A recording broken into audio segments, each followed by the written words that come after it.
সুপ্রিয় লালমনিরহাটবাসী, আপনারা সকলেই কেমন আছেন?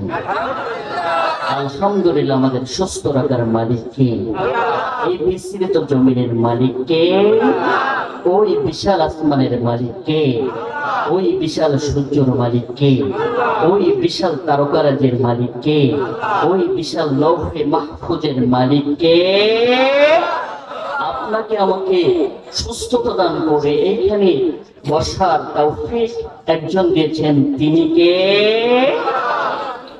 বিশ্বনবী চতুর্থ খলিফা হযরত আলী রাদিয়াল্লাহু তাআলা আনহু তিনি হাদিসখানা বর্ণনা করেছেন, যেখানে কোরআন ও হাদিসের আলোচনা করা হয় ওই জায়গাটা পৃথিবীর কোন জায়গার স্থান থাকে না, ওটা হয়ে যায় জান্নাতের বাগিচা।